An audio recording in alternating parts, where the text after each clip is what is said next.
We are getting closer to the release of Take Back Your Book, an author's guide to rights reversion and publishing on your terms. The book comes out this Thursday.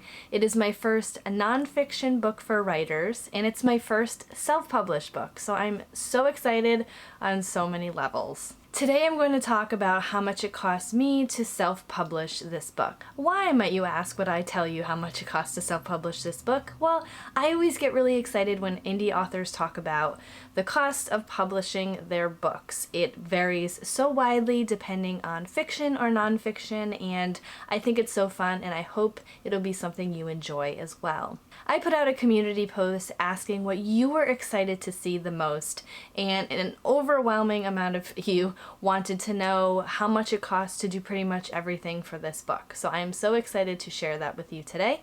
And I also had a fun little game in there where I asked how much you thought that I spent publishing this book, and the person who was the closest to that amount gets a special shout out in this video, so stay tuned for the end of this video to see if you are that person. Before I go into all of the costs, I did want to give a few statistics about this book because a lot of costs depend on word count and book size. So this itty bitty girl, she is around 22,000 words, and she is very small but packed with a lot of information about book rights reversion. Now, I'm no stranger to blogging or writing scripts for videos such as this one, and I found that process to be very similar when publishing this book. And up front, this book did cost a lot less money than I thought it would as compared to my fiction novels that I'm going to start publishing next month.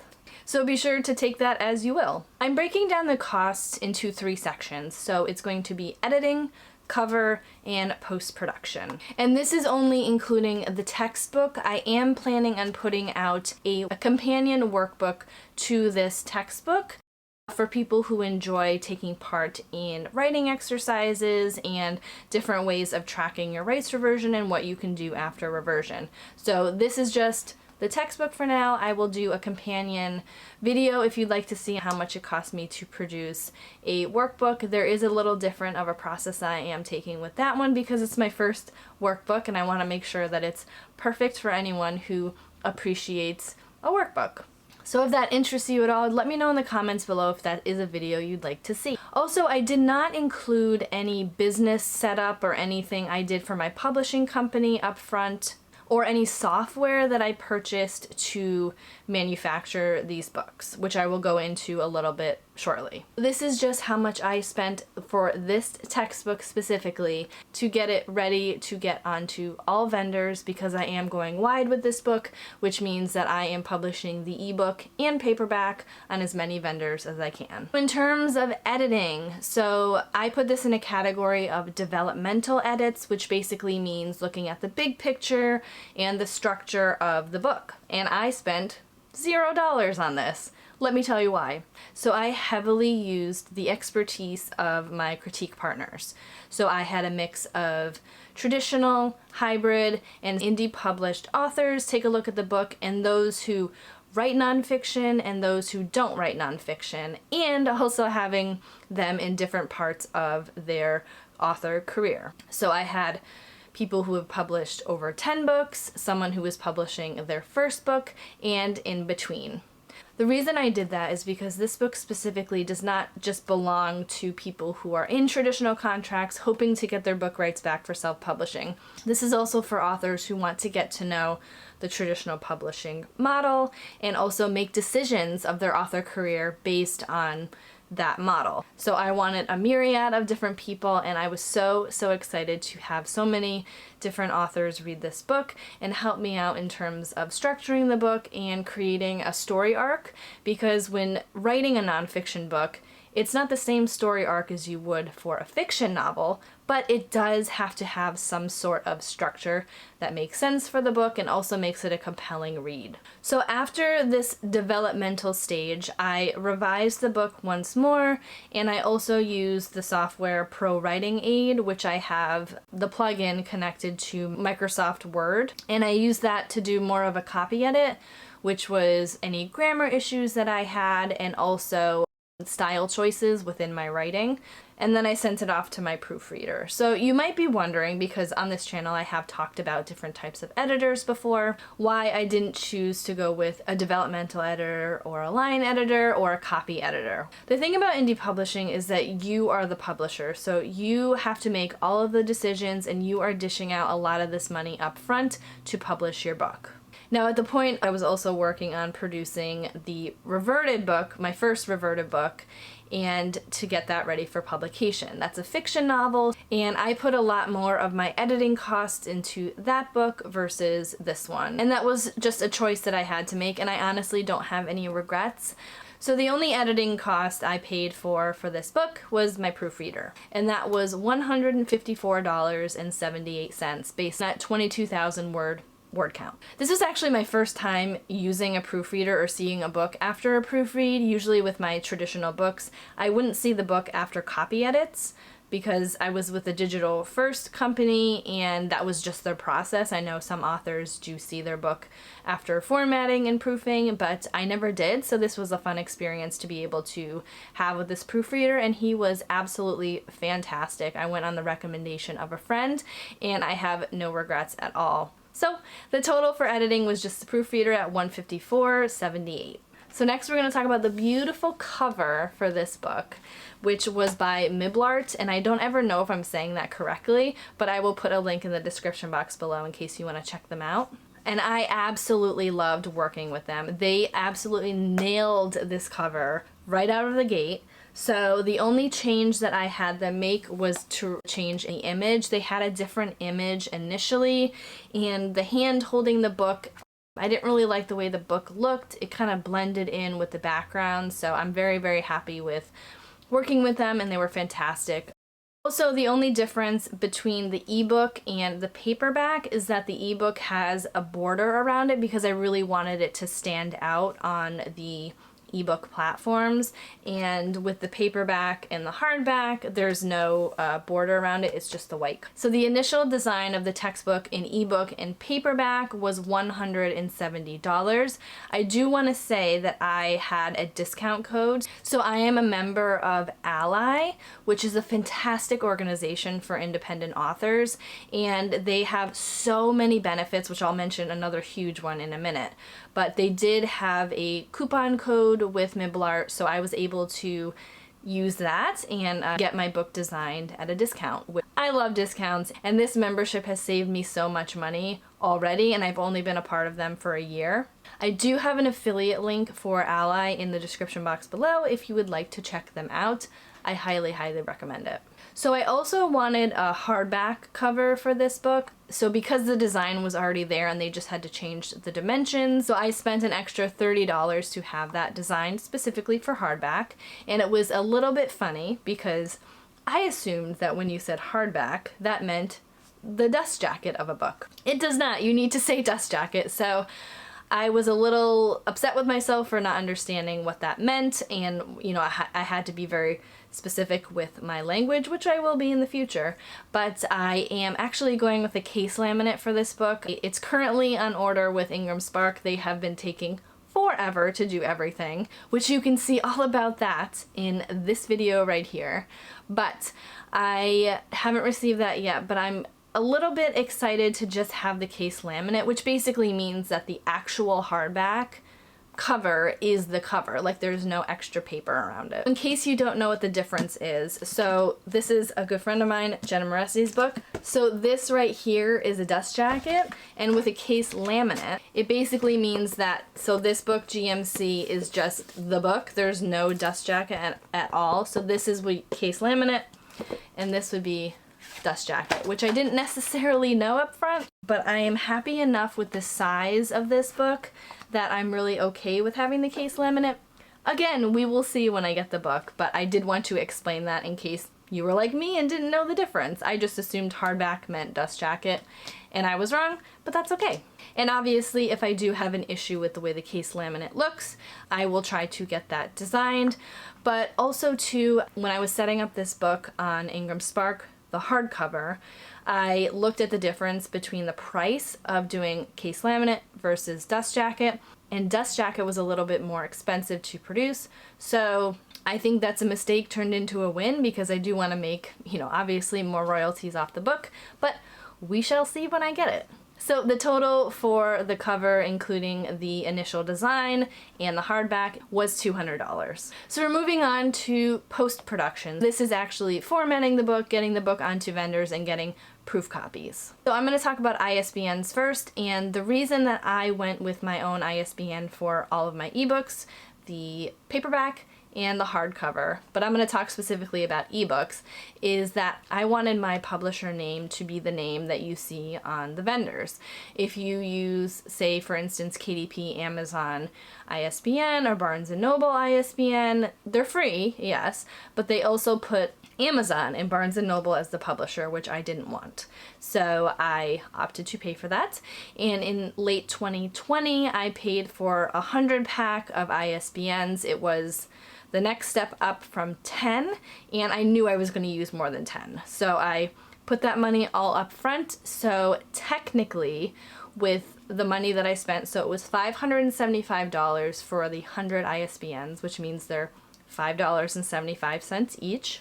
And I used 3 of them for this book specifically. So that comes out to $17.25. So the next aspect I'm going to talk about is formatting. So I formatted this book myself in Vellum, and I think I did a pretty good job. It took me a little bit of a learning curve to get used to how Vellum worked, but I'm not going to count the cost of Vellum into this. So I spent $0 basically. This was one of my upfront costs, which I mentioned when I started my business. I did want to format my books from the start, and I plan on formatting all of my books. I looked up some formatting costs online, and I know that with the cost of Vellum, I already saved a ton of money for this particular process, and any changes that I need to make in the future, I can just do it myself in about 5 minutes. I don't have to contact someone and get charged by someone and have them do it. Now, while I would absolutely recommend a formatter if you wanted to have specific designs in your book and make it custom to your book, but I found that it would be easier for my process to have full access to format my book, and Vellum is so simple to use. It is incredibly easy. It is a Mac-only product. You can work on Mac and Cloud if you have a PC, and there are different costs for just doing ebooks or doing ebooks and paperback. I would recommend, if you want to do this yourself, to invest in ebook and paperback because they make such beautiful, beautiful books that you can do very, very easily. I do have an affiliate link for Vellum if you would like to try it out. With affiliate links, there is no added cost to you if you choose to use them. It just gives me a little bit of commission if you do purchase through them, but is absolutely not necessary. And I also have had a couple of requests for me to do a walkthrough of Vellum, and I'm still mulling over how I want to angle that video, but that should be coming soon. The next thing I'm going to talk about is uploading with Ingram Spark. Ingram Spark is an aggregator. You can upload your ebook and print books through them. I chose to go direct with most of the platforms, so I am not putting my ebook through Ingram, but I am putting my paperback and hardback through Ingram. So the reason that I didn't upfront go with Amazon is that if you didn't know, you cannot do, at this time, a pre-order through Amazon. You can only put your book on Amazon when the book is live. So I wanted to do pre-orders for this book because I know a lot of authors who enjoy reading nonfiction books in physical form, so I wanted to have that capability up front. And right now, Amazon does not do hardcovers for the general public of writers, so I had to go through Ingram for that as well.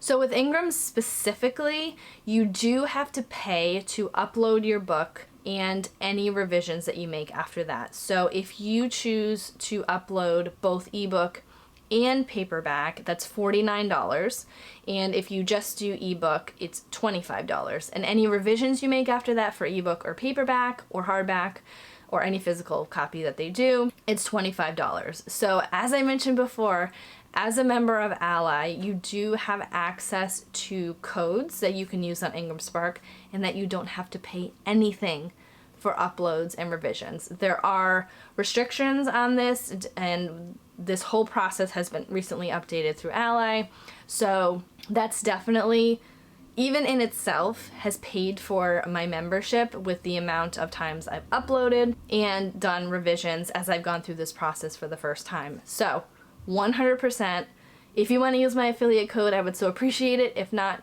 I do recommend that if you are self-publishing, join Ally, because there are so many benefits, including discount codes and also a great community of authors. So because I used the Ally code, I paid $0 for uploading my book to Ingram Spark. In terms of proof copies, I have one from Amazon, which you can see they always have the ugly line on the front that says not for resale, all the way around. And also this is a proof copy from Ingram. There is a little bit of difference in terms of coloring and things like that and spine size, but I did want to have both available.